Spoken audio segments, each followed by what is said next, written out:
The music and laughter spilling from the great golden mead hall of Heorot suddenly shuts down. Out in the freezing fog, a massive shadow approaches.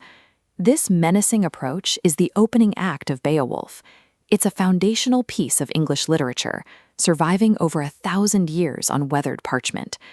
Beyond the old language, it is a deeply human study of courage and the limits of mortality. The story circles around a single, enduring tension: the desperate human drive to achieve lasting fame against the quiet, undefeated march of time. The immediate problem for the Danish king Hrothgar is Grendel. Enraged by the sounds of joy and community, this creature has terrorized the newly built hall for 12 long winters, devouring Hrothgar's warriors and leaving the king powerless. Every normal weapon has failed. This undefeated horror has created a perfect, desperate vacuum, exactly the kind of stage required for someone intent on proving that raw human strength can conquer the darkest threats. Enter Beowulf. He arrives by ship from Geatland, a prime athletic young warrior offering his assistance to the Danes. His motivations are split evenly between a desire to save the kingdom and a ravenous hunger for personal legend. In the Anglo-Saxon world, this pursuit is called lof, meaning glory or fame. For these warriors, there is no guarantee of a peaceful afterlife. Lof is the only true immortality. If people speak your name after you die, you live on. Inside the hall, a Danish warrior named Unferth tries to humiliate Beowulf, bringing up a swimming match Beowulf supposedly lost. Beowulf casually dismantles the insult, then makes a massive public vow. Since Grendel uses no weapons, Beowulf will fight the monster entirely barehanded. Discarding his sword and shield is a highly calculated risk. Beowulf knows that surviving a bare-handed grapple with a demon will secure a level of glory that a standard armed skirmish never could. Night falls, and Grendel bursts the iron-fastened doors of Heorot open.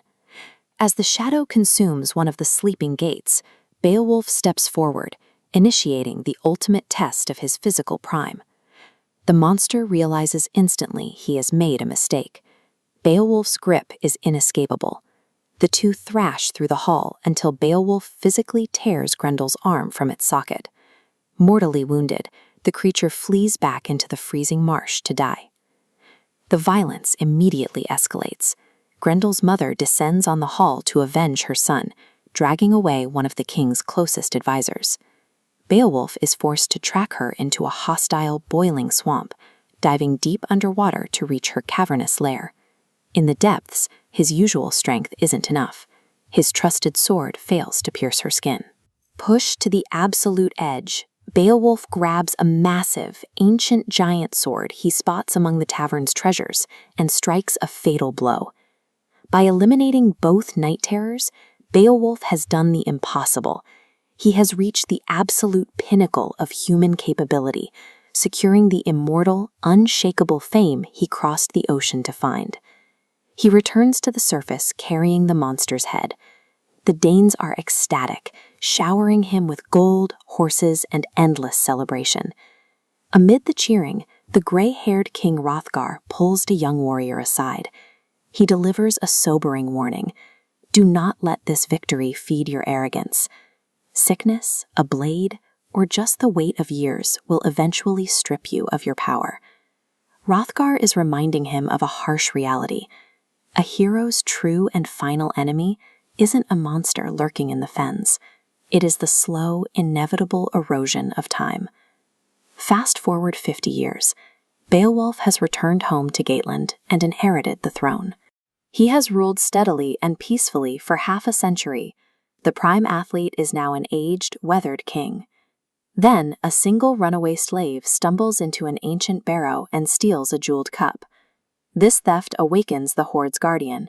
A massive, fire-breathing dragon emerges from the earth and takes to the night sky in a blind rage. The dragon begins scorching the Geatish countryside, burning homes and even Beowulf's own royal hall to the ground. The old king has no choice but to strap on his armor and step out of retirement. King Hrothgar's ancient warning has finally come due. Beowulf must face a catastrophic threat, precisely at the moment his body is beginning to fail him. As he marches toward the dragon's den, a paradox emerges. Is Beowulf doing this out of a selfless duty to protect his people, or is the old warrior simply addicted to the glory of the fight, unable to let anyone else claim the fame? When the intense heat of the dragon drives Beowulf's chosen warriors to flee in terror, that question becomes moot. Out of his entire retinue, only one young soldier named Wiglaf remembers his oaths and charges in to stand by his king. Together, they face a blinding wave of fire. In the chaos of smoke and fangs, the two warriors strike the fatal blow. But the victory is costly. The dragon's venomous bite has mortally wounded the old king. Collapsing by the cave wall, Beowulf asks Wiglaf to bring him the ancient gold to see what he bought with his life. With his final breath, he hands his golden collar and royal armor over to the young warrior, passing on his legacy. The Geats build a towering funeral pyre on a coastal cliff. As the smoke rises, they mourn their fallen leader, deeply terrified that without his legendary protection, hostile neighbors will soon tear their kingdom apart. Beowulf secured the eternal loaf he spent his life chasing. His name is still spoken over a millennium later. Yet time and mortality remain undefeated. As the pyre burns out, we are left to wonder if his final stand was the ultimate act of leadership, or the tragic cost of a hero who simply couldn't walk away.